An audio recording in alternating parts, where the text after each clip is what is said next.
dices ahorita que me quieres a tu lado, qué lindo sería. We return to the SportsMax zone and focus now on football. And Spain's La Liga enters its 12th round this weekend. Let's have a quick look at the fixtures that are on tap for the coming days. Elche at home to Real Madrid. Osasuna travelling to Sevilla. Valencia will be at home to Villarreal. Barcelona at home to Alaves. Cadiz, they'll be at home to Mallorca. Real Betis travelling to Atletico Madrid, the defending champions. Getafe, bottom of the table, they host Espanyol. Athletic Bilbao, they'll travel to the current leaders, Real Sociedad. Rayo Vallecano at home to Celta Vigo. And Levante, they have a home game against Granada. After 11 rounds of action, we have a leader in Real Sociedad who find themselves at the summit on 24 points following their win over Celta Vigo on Thursday. Real Madrid, Sevilla and Real Betis all on 21 points for second in La Liga. Defending champions Atletico Madrid are sixth on 19 points but have a game in hand on the leaders. Osasuna and Rayo Vallecano are surprise high flyers among the top seven at the moment, while 26-time champions FC Barcelona are stuttering in ninth and managerless. Juan Arango joins us now to give the lowdown on league happenings and predictions for this round coming up over the weekend. Okay, so Faz, Juan, we spoke earlier on this week when Koeman was making his exit. We actually got the information while we were on here that he was being replaced. And it's the Barcelona B coach that has the stress now of trying to lift Barcelona out of their current problems. Your thoughts on that move? Well, if you look at it from a perspective of a coach that is, I guess, qualified, yeah, Sergi Barjuan is that. I mean, a couple of years ago, you have to go back to 2017, 2018. Obviously not a league as competitive as La Liga, but also, I guess it would be on par, maybe a little bit less compared to Qatar. If you start looking at Zico was leaving the Indian Premier League, and then they were looking for a replacement. One of the coaches that was being looked at was Sergi Barjuan to be able to fill in that gap. But he's a coach that knows the system.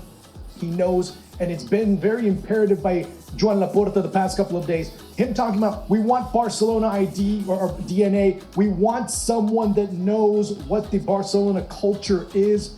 It's been very adamant as far as Laporta, as far as the board is concerned, of a coach that needs to be in those characteristics. Barjuan, obviously, having been a former Barca player and having coached in the youth system, knows that very well. Also, you start looking at Xavi Hernandez and his possibility. Well, that's another soap opera that's had a bit of a turnaround in the past few hours as well. Yeah, Juan, I was about to say to you, how likely is it that you think that Xavi might take over the thing? I mean, yes, he's a Barcelona legend, but does he really have what it takes to carry Barcelona back to the summit with this current squad? You know, there was a great article, and I'm going to kind of piggyback on that, the New York Times by Rory Smith, and he talked about not just Barcelona, but also Real Madrid, but also Manchester United. Many other clubs in the elite of European football have gone to a former coach, Andrea Pirlo, another one, right, just to name some, and it's been mixed results. Guardiola, of course, being the I guess the standard bearer alongside Zidane. There's been mixed results everywhere. So does he have what it takes? I don't know, especially having to compare his success in Qatar to what he has to do in La Liga and what he has available in Barcelona to be able to implement a system. Well, it's kind of like trying to fly a rocket into outer space if all you have is picks and shovels. But what you did speak about was the fact that Barcelona, based on their culture, wants somebody who understands the culture, knows what it's like to have when Barcelona were winning things. That Xavi certainly ticks those two boxes. Mm-hmm. So, I mean, yes, the squad no longer has the likes of Lionel Messi, Iniesta, himself, Xavi, and so on. Busquets is probably on his way out. However, this crop is here that is here is talented, but can he hone the skills of all of them to gel and get them winning matches?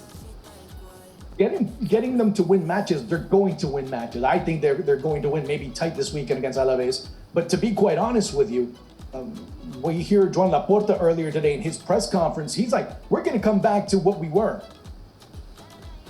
That again, to me, it's worrying. To me, hearing that, with the players that they have now that can't even compete and are currently in 9th place and have had struggles over the past year and a half, to me, if I'm a Barcelona fan, I'm sorry, wait, hold on. My president is a bit delusional. Yeah, let me ask you this though, Juan, because Alaves is his first assignment, this new coach, and they've lost 7 of their 10 matches. They're 16th in the table at the moment. Is this as good a place as any for him to start? It's as good a place. It's actually the only place he can start. I mean, when Barjuan is coming in, he's not doing too well with Barca B either. They find themselves in 11th place in the 3rd division. Wow. So you find yourself in a position where, as Ronald Koeman was saying, this is what we have. This is it. There is no more. And on top of that, you start adding, the possibility of Xavi. On top of that, you add the Al Sadd statement that came out maybe about an hour or so ago when they said, oh, by the way, Xavi still has 2 more years in his contract. What do you start to do? Do you start quaking your boots? Obviously, that's a bit of a leverage move by Al Sadd, saying, hey, you know what? We're just not going to let him go like you want us to. You're gonna have to pay money. You paid or Ronald Koeman paid out of his own pocket.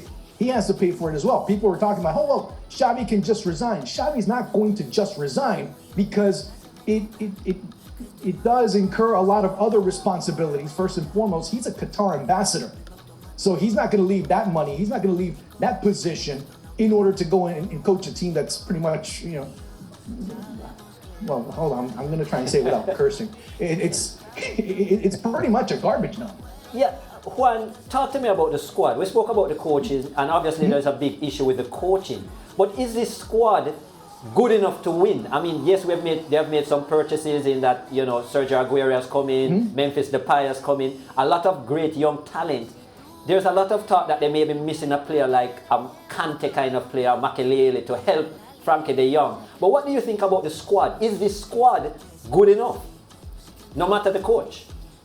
Good enough for what? To win. La Liga? Well, La Liga first. La Liga first, Europe second. Let's not even talk about Europe. And let's be honest right now. I'm hearing a no, Chris. I'm hearing a no. No, and on top of that, I will even take it to another step of what Chris just said. They're not. I don't see them even close to being a favorite in Europe, and I don't even see them close. I don't see them being a favorite if they were playing in the Europa League right now. Wow. That's where I see them. And if you really start looking at the teams that are or could be in the Europa League, do you think Barcelona could beat them? Maybe some, yeah. There's many others that I would highly doubt.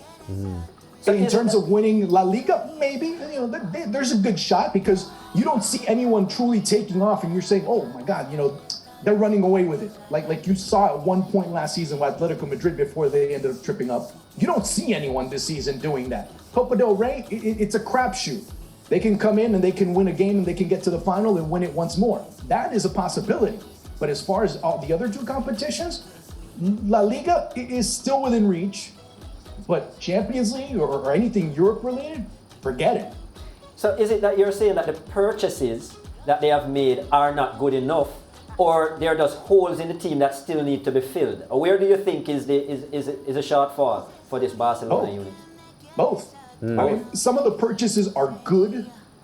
I mean, Memphis has had his ups and his downs, mostly ups. But to be quite honest, the team still needs a lot. Mind you, in 20 months, they've had 3 coaches. So to be able to implement something, it has been very difficult.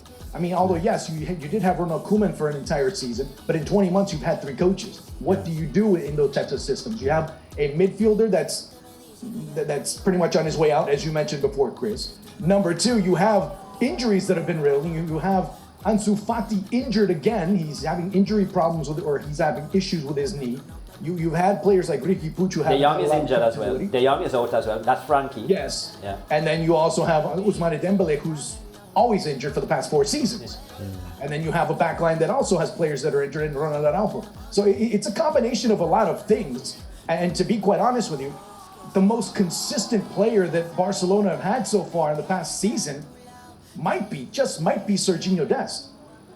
And the interesting thing about it is we know all these top sides, you do go through rebuilding processes. I mean, Lance's side, Manchester United are still going through it. Liverpool went through it for a long period of time. So there are points, and Barcelona, if you think back to maybe the late 80s and early 90s, there was that transitionary period as well. But they want to know that they're on the right course to recovery, and that is an important question. Is Barcelona, yes, they haven't ticked the boxes yet, but are they doing the right things to get back there in your eyes? Or do you think that they're a little bit too patchy, they're not really sure which direction or which avenue they want to go down? Right now, we can't say because we don't know what Xavi's going to come in and do. That's the uncertainty.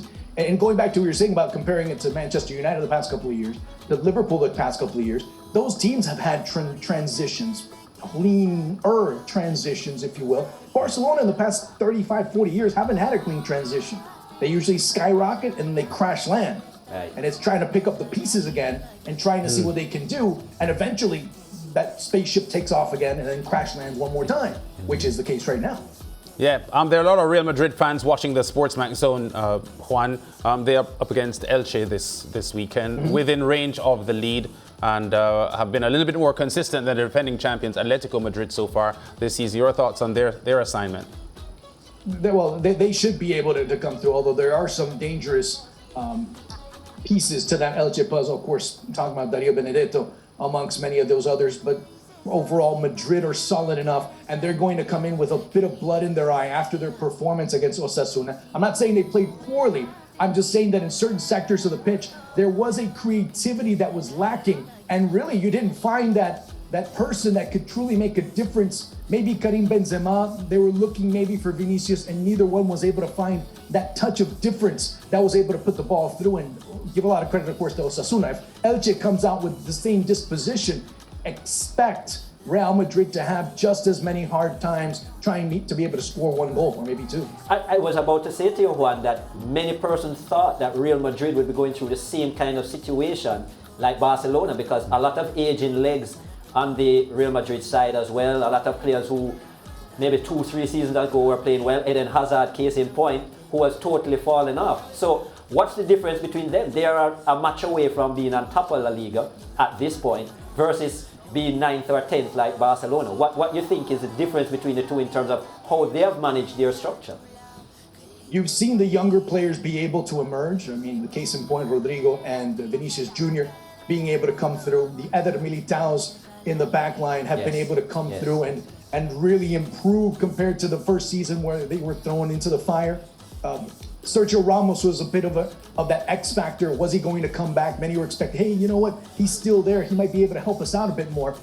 Now you know that he's no longer here, that you have to move on, that you have players also coming through. Another young player I forgot to mention was Federico Valverde, who's been able to become a stalwart in the middle for Real Madrid. And despite you having aging legs, I mean, Barcelona have Sergio Busquets and Piqué.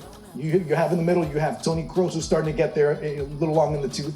Also, you start looking at Luka Modric at 36 years of age, and of course he's no young pup either, but they've still remained basically productive. Yeah. And on top you have Karim Benzema, who's probably having one of the best phases of his career so far. So you have all those things going through, and that's really helped Real Madrid kind of stay afloat. I'm not saying they're better or they're worse, they just haven't fallen off like Barcelona have. Yeah, well, Juan G Arango, that's where we're going to leave it for this weekend. Of course, we have to remind our viewers that there's a proliferation of 12th round matches in La Liga coming up this weekend on SportsMax and SportsMax 2, the home of champions. Brad, we'll talk to you next week, Juan. Take care. Thank you. Yeah, back in a moment with more on the zone.